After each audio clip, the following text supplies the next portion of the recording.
Assistant Superintendent of Police Delon Fraser was on Tuesday admitted to the bar, and his petition was presented by Attorney at Law Asst Supt. The petition was presented in the Supreme Court. Here are the details.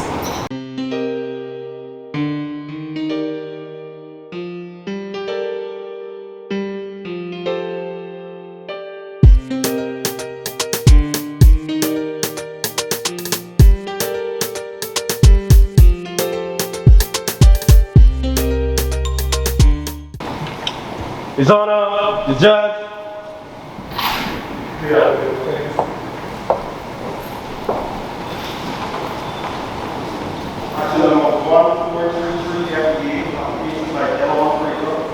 The acquisition of knowledge is not for self-gratification, but to better mankind. And so I also take this opportunity to thank the attorney and the support staff at Asst Supt Associates. The response of late night's request for precedence and guidance when it came to process and structure in dealing with certain matters, they were truly admirable. And this I appreciate greatly. The best team any player could have ever asked for. Moreover, thanks to Madam DPP and her state councils and staff who made me feel appreciated and with whom I've learned so much from when dealing with criminal matters. The meaning of brainstorming cases has worked well. You all were always willing to help, and I thank you. Special thanks to the lecturers and staff of the University of Ghana Law Department, including former heads of department, Justice Carl Singh, who taught me to appreciate and command the English language, since words are the vehicle of your thoughts. Your lectures in administrative law was priceless.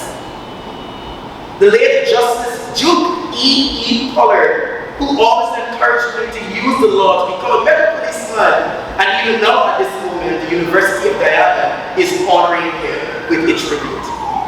He will be deeply missed. Ms. Amsterdam, thank you very much for that sit down. It's because of you I was inspired to go all the way to finishing law school. I thank you. His and her worship, Delon and Annette Singh, thank you for believing in me when I had doubted myself many times. I will always take it to the Lord in prayer, Magistrate's best words, and I will remain focused, Ms. Singh. To my parents, Mr. and Mrs. Brian and Dale Fraser, I cannot begin to show appreciation for all that you have done for me. You have sacrificed so much so that I can be here today. Your love and support cannot be doubted. I am eternally grateful and blessed to have you here, sharing with me this moment. I will finally get an opportunity to pay you back the debt that I know I will not be able to fulfill. Thank you. To my siblings, Leon, Shalon, Isaiah, I'm forgetting one more person. Wait, Faith, my Mimi. You have always been my biggest cheerleaders, and I thought that I have taken away 18 years of brotherly attention. Missed the opportunity to celebrate some of your own achievements, and I assure you, it was worth it. And like I always do, I will make it up to you all. Not forgetting my brother and sister-in-law, Marsha and Mary. You both were always there supporting me as well, and I thank you all for that. My uncles, aunts, cousins, and nieces, too numerous to mention. I know that the list will be long, so if I decide to call you all out, we will not have time. So I want you to know that I've missed quite a few family engagement, and I will endeavor to fulfill every single mandate of me being a family member and turning up those events once and for all. Accomplishments take sacrifice, and I thank you for understanding and your support throughout this journey. The head coach of the family, my grandfather, Emil Grano, you have always been there for me through it all, always calling to check up on me and guiding me. I can never repay you for all that you have done for me. Never am I truly blessed to be your grandson. Even though you could not make it to be with me on this special day, I know that you're cheering for joy. To my external family, the ones I spent most of my time with, the Ghana Police Force. I wish to sincerely thank the Commissioner of Police, Clifton Higgin, and his administration for his support throughout this journey. Special thanks to my colleagues, Mr. Woodrow, Delon started with us, Mr. Brutus and Mr. Delon, two colleagues who I share and respect highly, for their support from the LLB to this point, the NLC. It would also be remiss of me if I did not mention that there were officers who were dealing with me from the beginning of this journey. Commissioner Assad, Mr. Ramnarai, Commissioner James, Ms. Graham, Mr. Williams, Mr. Alves, Edmund Cooper, Mr. Whitwright, Ms. Harding, Ms. Singh, Mr. McBean, Mr. Simon, Alder, my good friend, George, Mr. Johnson, Mr. Thomas, my squaddies, of course, 270 and 272, too numerous to mention. My friends, this list is far too long to begin calling names, but my friends helped me down when I was studying. You mean more to me than I could ever explain, Ms. Scarlett Charles. And thanks for the response that when the wee hours of the morning when I was posted, who is up? You're always there to respond. I am. Continue studying. However, a few names that must be mentioned. Dominic Best, you have been a pillar of hope and strength, my brother, for my final year. It would not have been possible without your constant coaching and unwavering faith that we make it through God's grace. I thank you. John Cruz, Dr. Kevin Graham, Roy Babel, Jeremy Harding, Clive, Candace Rayon, Mikhail Alvaro, Rubina, Shaniza Sherman, Kobe, Ryan Terrence, Chaz, Lennox, Mr. Daniel, Samantha, Nadia, Euborn, and Pernita. All a very special thanks. Collectively, I would like to also thank members of the Almighty community, the Global Peace Chain, Worldwide, Global Shapers, the Scouts Association of Ghana, and the Ghana Tennis Association, the University of Ghana Law Department of faculty members, the Council of Legal Education, and the graduating class of 2022. I thank you for your unwavering support. To all my teachers, school administrators, and support staff, I'm grateful for the part you all played as well. I'm grateful for the entire staff at the Wooding Law School, especially Ms. Carter. Finally, I dedicate this achievement to my late grandmothers, Martin Branham and Geraldine Fraser. The only sad thing is that they're not here to celebrate in this moment, but I know that they are cheering for me.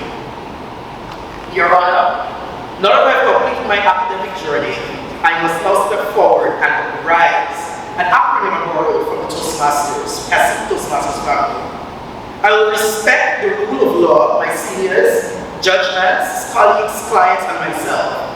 I will have the integrity and remember that I will always keep that dearly and guarded. My service will continue wherever the good Lord guide me, and I will remain ethical and undoubtedly uphold all ethical standards that is required of me. Your Honor, in furtherance of helping to advance the rule of law, fairness and justice, I will commit as an officer of the court to speak out against injustices and to not stand idly by when justice is not being achieved. Secondly, if there is a failure in the system, I will not hesitate to investigate, research, and propose changes in the law or in the rules. I know I have the skills, the training, the ability, and the like-minded colleagues to make the differences, and that I will certainly do for a higher cause. Your Honor, I will try to make the law work in the real world, and in the words of Justice Stephen Breyer, retired judge of the United States Supreme Court, of the providing real answers. Officers of the court must provide real answers to help real people with real problems. I will also be mindful that making the law work requires common sense and good judgment. As such, I will not look for an easy yes or no answer or an easy way out, as I know there isn't an easy way out when it comes to the law. It doesn't work that way. I will continue to spend time with the law, as I am cognizant that there's much more to be learned.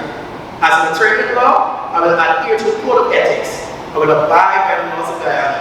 I will listen to my clients, do adequate research and investigation, and appear on time for my matters. I will advocate for justice and not mislead the court. As an attorney, I will strive to be the best I can be for myself, my family, my clients, my colleagues, court, and the state. At graduation last Saturday, Court of Appeal Judge Justice Lucky charged graduates using an acronym called PITCH. As such, I will also perform and prepare, P. I will become innovative, I will transform, T. And C, create. I will always seek to have mentors. If there's no way I can afford assistance for Your Honor, this is the extent of my submission. I thank you. Thank you, Mr. Mr. Delon, Fraser. As a member of the Joint Services, which is brought you here to this junction, after the culmination of your studies in every field that I see reflected in your application, you have lived a life of service, of sacrifice, and of dedication. Your presence here on today's day, surrounded by your superiors, the Commissioner of Police, and your colleagues, represents the collective achievement and sacrifice of every member of the Joint Services and Police Force in particular. Your success serves to remind us in the face of grave challenges, be it from your course of studies or from external challenges such as the pandemic, that which is possible. I congratulate you sincerely on completing the arduous journey of dedicated studies to obtain the status of attorney at law at your graduation and your admission on today's day. Your journey has now commenced to practice in this noble profession where words and statements of attorney to the court has the solemnity and truthfulness of a sworn affidavit, such as your status as a newly admitted graduate to the bar of Ghana. It is a circumstance which we are reminded by former Chancellor Justice Delon in the case of re-petition by Asst Fraser. This is a marked reflection of the character and integrity and expectations of the bench, by the bench, of an attorney in the course of their practice and professional duties. There does exist a distinction between an attorney at law and a lawyer. An attorney at law, we are reminded, is one who is qualified and deemed worthy to practice the honorable profession in all of the jurisdictions of the court in their respective territories. To be a lawyer requires that dedication, that knowledge, that devotion, that application, research, and sacrifice of the law. To be labeled a good lawyer and to win the acclaim of historical members of the bar, such as our former Chancellor G.O.F.A.'s E.D. Law, and keep aside all of whom were distinguished lawyers before they became judges of the High Court and then subsequently became chancellors or judiciary. I urge you to practice your profession not as a trade or business, in pursuance of enrichment or exclusively for financial reward, for that is not the part of our professional behavior. Hence, your course of conduct is to embrace the ethics of this noble profession, remain an officer of the court at all times, first and foremost. Be honest and frank in your dealings with litigants, with clients, and with the judges, when giving advice, when providing consultations. Avoid at all times bring matters to the court which you have no merit. Such conduct ought never to be demonstrated by a true professional attorney of the bar of Diana. Your transition from student to practitioner is perhaps earliest and will be first manifested as you access the libraries in your continued research, not for preparation of examination questions, but for true enlightenment, finding the law that exists in today's day, not in yesterday's day, to know the law and to apply the law to the facts and issues and confront every brief that you will now present to the courts as you embark on your legal career. I bid you well, son, and I extend to you heartfelt